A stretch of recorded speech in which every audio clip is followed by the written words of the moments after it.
Programang ito ay rated SPG. Striktong patnubay at gabay ng magulang ang kailangan. Maaaring may masiselang tema, lengguwahe, karahasan, sexual, horror o droga na hindi angkop sa mga bata.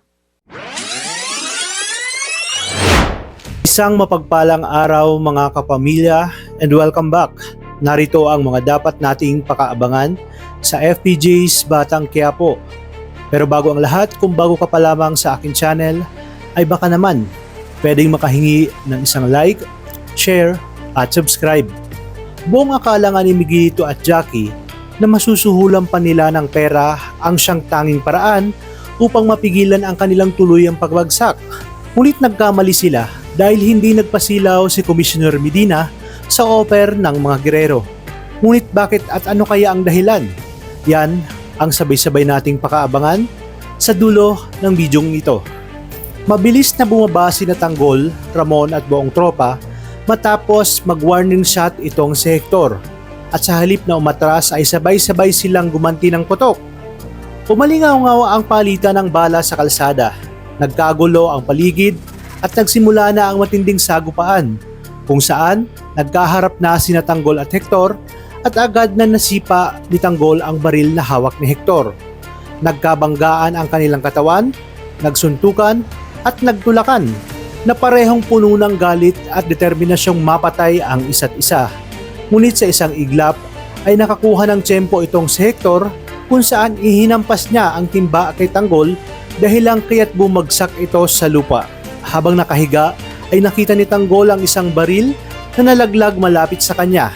Kaya agad niya itong kinuha at sa kanyang pagbangon ay naroon din si Victorino at dito na hindi niya pinalagpas ang pagkakataon at ipinamalas niya ang kanyang galing at diskarte sa pakikipaglaban.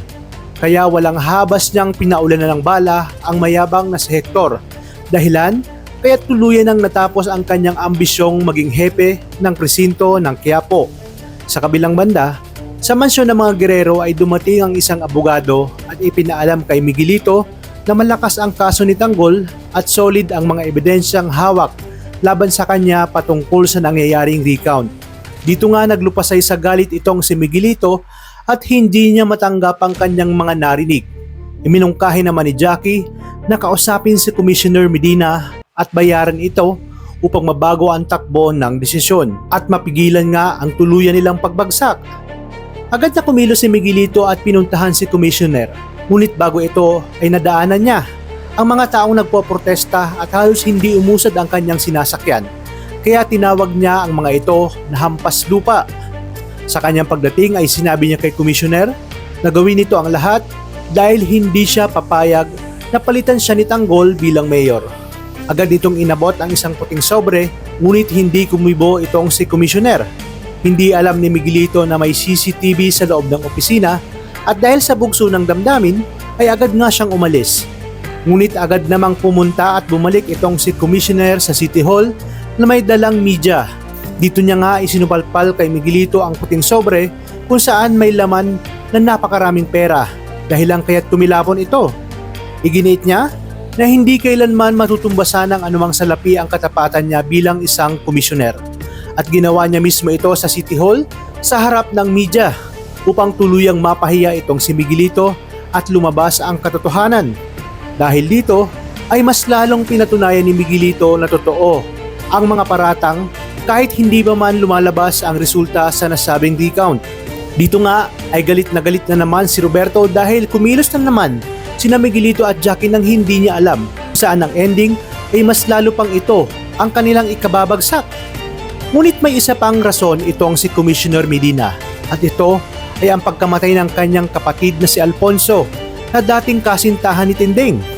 Matatanda ang si Miguelito ang tumulak sa kanya sa ikatlong palapag sa City Hall dahilan ng pagkasawi nito. Ayon kay Medina, hindi niya makakalimutan ang ginawang ito ni Miguelito kaya humanda na nga daw ito dahil sinisingil na nga siya ng karma.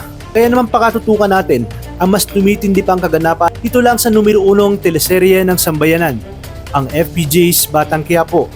Maraming salamat sa inyong panonood at pagpalain tayong lahat, kapamilya.